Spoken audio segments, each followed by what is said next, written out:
गणपती बाप्पा मोरया, मंगलमूर्ती मोरया. बाप्पाच्या कृपेने तुमच्या सर्व इच्छा मनोकामना पूर्ण हो. आता पितृपक्ष सुरू आहे. मी तुम्हाला पितृपक्षाची कथा सांगणार आहे, त्यामुळे व्हिडिओ स्किप न करता शेवटपर्यंत जरूर बघा. चॅनलवरती नवीन असाल तर चॅनल लाईक करा आणि सबस्क्राईब देखील करा. तसेच कमेंटमध्ये गणपती बाप्पा मोरया व ओम पितृदेवताय नमः लिहायला विसरू नका, जेणेकरून आपल्याला देखील आपल्या पूर्वजांचा, आपल्या पितरांचा आशीर्वाद हा प्राप्त होईल. पितृपक्षाची कथा जर मनापासून ऐकली तर तुमच्या मृत पूर्वजांना मुक्ती मिळते. कित्येक जन्माचे पितृदोष समाप्त होऊन जातील आणि या श्राद्ध पर्वाविषयी सुंदर अशी कर्णाची कथा प्रचलित आहे. ही कथा जर मनापासून आपण ऐकली तर जन्मजन्माचे पितृदोष नष्ट होतात. तुमच्या मृत पूर्वजांच्या आत्म्याला शांती मिळते, त्यांना मोक्ष प्राप्त होतो. तर सुंदर अशी कथा आपण नक्की ऐका. मित्रांनो, एक लक्षात घ्या की आपल्या पूर्वजांचे अनंत उपकार व आपल्यावरती आहेत आणि या श्राद्ध काळामध्ये आपली मुलं काय करतायत ते पाहण्यासाठी ते पितर आपल्या घरी येतात. हो, आपले पूर्वज, आणि पाहतात की आम्ही केलेले कष्ट आहे, त्या कष्टाची जाणीव आपल्या मुलांना आहे का नाही हे पाहण्यासाठी ते येतात. मित्रांनो, श्राद्ध म्हणजे श्रद्धा.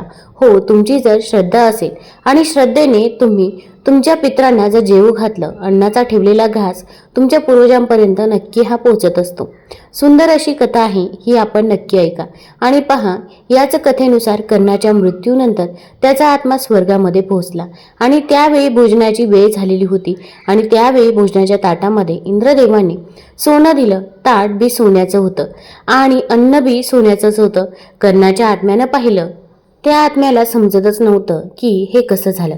कर्णाच्या आत्म्यानं स्वर्गाच्या राजा इंद्रदेवाला विचारला प्रश्न, देवा, हे भोजनाचं स्थान आहे आणि या भोजनाच्या ताटामध्ये मला सोनं का दिलं? आणि त्यावेळी देवराज इंद्राने म्हटलं की तू जिवंत असताना पितरांच्यासाठी काहीही केलं नाही, तू केवळ सोन्याचं दान केलं. पितरांच्यासाठी त्यांच्या नावानं तू जर अन्न दान केलं असतं तर आता तुला स्वर्गामध्ये अन्न मिळालं असतं, कारण ज्या वस्तू तू दान करतोयस त्याच वस्तू तुला स्वर्गामध्ये मिळणार. तू जीवनभर सोन्याचं दान केलंस, पितरांच्या नावाने तू अजिबातही दान केलं नाहीस आणि त्यामुळे तुला स्वर्गात आता फक्त सोनच भोजन म्हणून मिळालं. पूर्वजांसाठी जर तू भोजन दान केलं असतं तर त्यांचं स्मरण करून तर स्वर्गात सुद्धा तुला आज ते प्राप्त भोजनच झालं असतं. आणि त्यावेळी तो कर्णाचा आत्मा त्या ठिकाणी म्हणाला, इंद्रदेवा, मला माझ्या पूर्वजांच्या विषयी काहीच माहीत नव्हतं आणि त्यामुळे मी पूर्वजांसाठी भोजन दान करू शकलो नाही. आणि त्या ठिकाणी देवराज इंद्र म्हणाले, हे कर्णा, तुला आता चूक सुधारण्याची मी एक संधी देतो. तू पृथ्वीवरती जा, 16 दिवस तू निवास कर. तो दिवस म्हणजे भाद्रपद महिना आणि या भाद्रपद महिन्यातला शुक्ल पक्ष पौर्णिमा ते अश्विन मास कृष्ण पक्ष अमावस्यापर्यंत 16 दिवस कर्णाला पृथ्वीवरती पाठवलं. इंद्रदेवाने या 16 दिवसात आपल्या पूर्वजांची आठवण काढून ध्यान करून अन्नदान केलं, तर्पण पिंडदान केलं. कर्णानं याच 16 दिवसाला पितृपक्ष म्हटलं जाऊ लागलं, अशी पौराणिक कथा सांगितली जाते. अशी ही सुंदर अशी कथा आहे. आता आपण दुसरी कथा ऐकणार आहोत. मित्रांनो, या पृथ्वीतला वरती जोगे आणि भोगे हे 2 भाऊ राहत होते, परंतु हे वेगवेगळे राहत होते. वेगवेगळी घरं त्यांची होती. जोगे हा धनी होता, श्रीमंत होता आणि त्याचा दुसरा भाऊ भोगे निर्धन म्हणजेच गरीब होता. परंतु दोघांचे एकमेकांवरती खूप प्रेम होते. जोगेच्या पत्नीला धनाचा अहंकार होता आणि जी भोगेची पत्नी होती ती सरळ स्वभावाची, मोकळ्या मनाची होती आणि आपलं जीवन ती साध्या पद्धतीने व्यतीत देखील करत होती.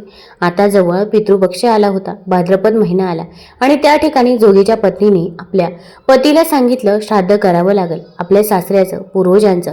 तर जोगेला या सगळ्या गोष्टी व्यर्थच वाटत होत्या. तो टाळाटाळ करत होता.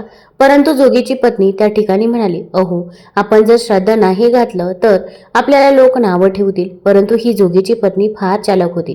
तिने ओळखलं की श्राद्धाच्या नावाने आपल्याला आता श्रीमंती दाखवायची एक संधी आली. त्या ठिकाणी जोगीची पत्नी आपल्या पतीला म्हणाली, अहो, तुम्हाला वाटतंय ना की मला श्राद्ध करताना स्वयंपाकाचा त्रास होईल, मला एकटीला हे उरकणार नाही, परंतु तुम्ही त्याची काळजी करू नका. मी भोग्याच्या पत्नीला बोलून घेईन, जावेला माझ्या, आणि ती मला मदत करेल. परंतु तुम्ही एकच काम करा की तुम्ही माझ्या माहेरी जा आणि सगळ्यांना तुम्ही आमंत्रण द्या.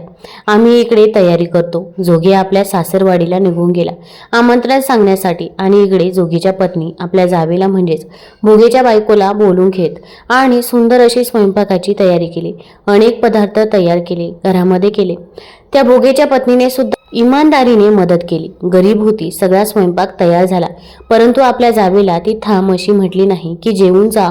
एवढी मेहनत केली, कष्ट केले. भोगीची पत्नी फार गरीब होती. तिला सुद्धा घरी जाऊन आपल्या सासऱ्याचं श्राद्ध करायचं होतं.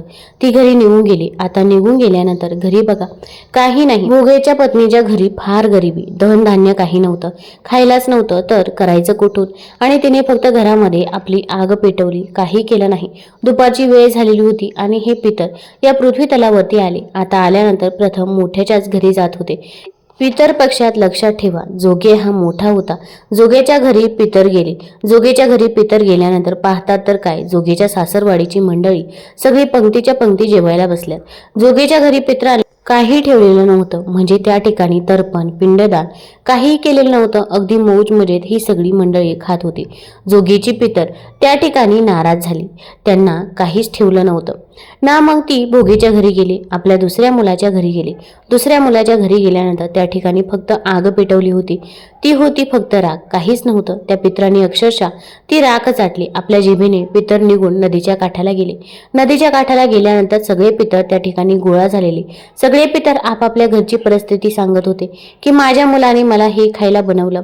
दुसरा पितर सांगायचा की माझ्या मुलाने मला ते बनवले. माझ्या वंशजाही सांगू लागली. आणि त्या ठिकाणी जोगे भोगीच्या पितरांनी सांगितलं, अहो आमच्या घरी तर माझ्या मोठ्या मुलाने तर मला काही दिलं नाही, परंतु माझा जो धाकटा मुलगा भोगे त्याच्या घरी काही नव्हतं, परंतु त्याने आग पेटवली होती आणि ती फक्त आम्ही राख खाल्ली.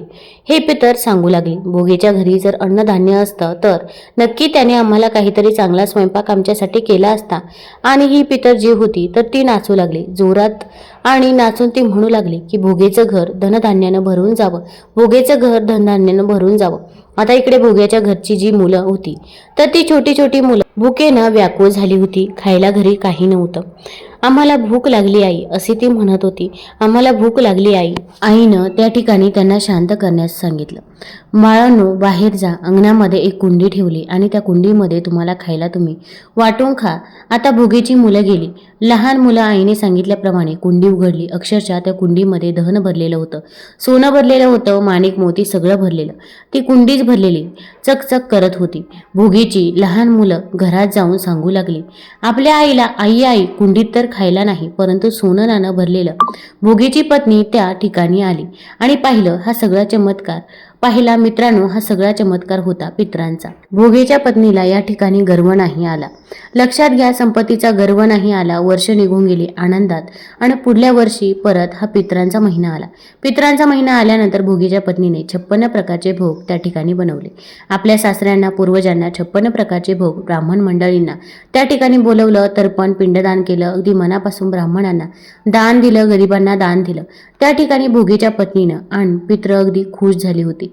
आणि त्याचबरोबर भोगीच्या पत्नीनं श्राद्ध उत्तम प्रकारचं केलंय म्हणून या ठिकाणी जोगीच्या पत्नीने उत्तम प्रकारचं श्राद्ध केलं, जावेनं केलं म्हणून त्यामुळे दोन्ही हे कुटुंब आहे अगदी आनंदात राहू लागले आणि धनधान्यानं भरून गेली. तर मित्रांनो, अशा प्रकारे पितृदेवताची ताकद ही फार मोठी आहे. बघा तर मित्रांनो, श्राद्ध या शब्दाचा अर्थ आहे श्रद्धा. हो, श्रद्धेने करायचं. आणि ज्या वेळेला आपण तर्पण करतो म्हणजेच दूध, तीळ, कुशा, पुष्पगंध हे आपण त्या ठिकाणी अर्पण करायचं असतं. तर्पणाच्या माध्यमातून तुमची पितर खुश होतात. लक्षात घ्या, पितरांची ताकद फार मोठी आहे. जर पितर नाखुश असतील तर देवतांच्या भक्तीनेही त्रास कमी होऊ शकत नाही. लक्षात ठेवा, म्हणून पितर देव म्हटले आहे. आता पितरांचा अधिकार फार मोठा आहे. म्हणून मित्रांनो लक्षात घ्या, जीवनामध्ये आज जे आपण उभे आहोत त्या आपल्या वाडवडिलांच्या आशीर्वादाने उभे आहोत. त्यांनी शिक्षण दिलं म्हणून आपण मोठे झालो आहोत. त्यांनी आपल्यासाठी धनसंपत्ती ठेवली, घर ठेवलं, जमीन ठेवलं, विहीर ठेवली, अनेक गोष्टी काय ज्या करून ठेवल्यात. त्यांचे एक आभार मानण्याची, त्यांचा एक तो दिवस म्हणजे त्यांची आठवण काढण्याचा दिवस तो असतो. या दिवशी त्यांची आपण आठवण काढली ना आणि तर्पण पिंडदान जर केलं आपण त्या तिथीला, पितर आपली खुश होतात आणि आपल्याला चांगला आशीर्वाद देखील देतात. जीवनामधील आपली संकटे दूर होतात. ज्याला पुत्र नाही त्याला पुत्रप्राप्ती होते, ज्याला धन नाही त्याला धन मिळतं. ही पितृदेवाची ताकद लक्षात ठेवा. ज्या वेळेला हा पितराचा आठवडा चालू होतो, 16 दिवस पितरांचे असतात. पौर्णिमा ते अमावस्या भाद्रपदाची आपले जे वाड वडील आहे त्यांची जी तिथी आहे तर त्या तिथीला आपण हे कार्य करायचं. बघा आता आपल्याला तिथीच माहीत नाही. काही लोक असं म्हणतात, शहरामध्ये राहणारे आम्हाला तिथी माहीत नाही. पण लक्षात ठेवा, सर्व पितृ अमावस्येच्या दिवशी आपण तर्पण आणि पिंडदान नक्की करा. गाईला घास द्या, पाण्यामध्ये घास टाका. आपल्या परिस्थितीप्रमाणे आपण दान करा. वस्त्रदान जर केलं तरी पण चालेल. आपल्या पितरांना वस्त्र मिळतात. ज्या पद्धतीने आपली परिस्थिती त्या पद्धतीने आपण दान करा. आणि विश्वास ठेवा, काही अशी बी लोक असतात की या समाजामध्ये की म्हणतात आमच्या वाडवडिलांनी काहीच करून ठेवलं नाही, आम्ही का करू. लक्षात ठेवा, तुम्हाला जन्म दिला आणि मोठं केलं हे सगळ्यात फार मोठं त्यांनी करून ठेवलं तुमच्यासाठी. आज आपण उभे आहोत, आपल्या वाडवडिलांच्यामुळेच तर उभे आहोत. लक्षात ठेवा, विचार करा, प्रभू रामचंद्रांनी पितर घातली होती. प्रभू रामचंद्रांनी भगवान श्रीकृष्ण भगवान विष्णूंचा अवतार. लक्षात घ्या, प्रभू रामचंद्रांनी पितर घातली होती. तर्पण पिंडदान देखील केलं होतं, भगवान विष्णूंचा अवतार. तर मित्रांनो लक्षात घ्या, अध्यात्म आधी अध्यात्मातून विज्ञान तयार झालं. जो 16 दिवसांचा पितर काळ आहे तर त्या काळामध्ये आपल्या पूर्वजांची आठवण म्हणून आपण तर्पण आणि पिंडदान हे नक्कीच करा. हिंदू धर्मात कावळ्याला पितरांचे प्रतीक मानले जाते. असे म्हणतात की पितरांचा आत्मा कावळ्यांच्या रूपाने येऊन आपल्या वंशजांकडून भोजन आणि पूजा स्वीकारतो.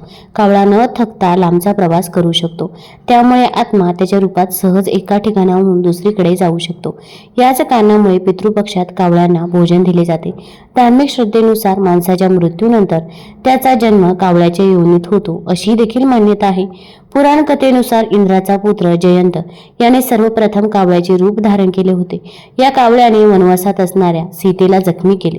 त्यावर सीतेने त्याला तुला अशुभ समजले जाईल, तसेच तुला कोणी स्पर्श करणार नाही असा शाप दिला आणि श्रीरामचंद्रांपाशी कावळ्याची तक्रार केली.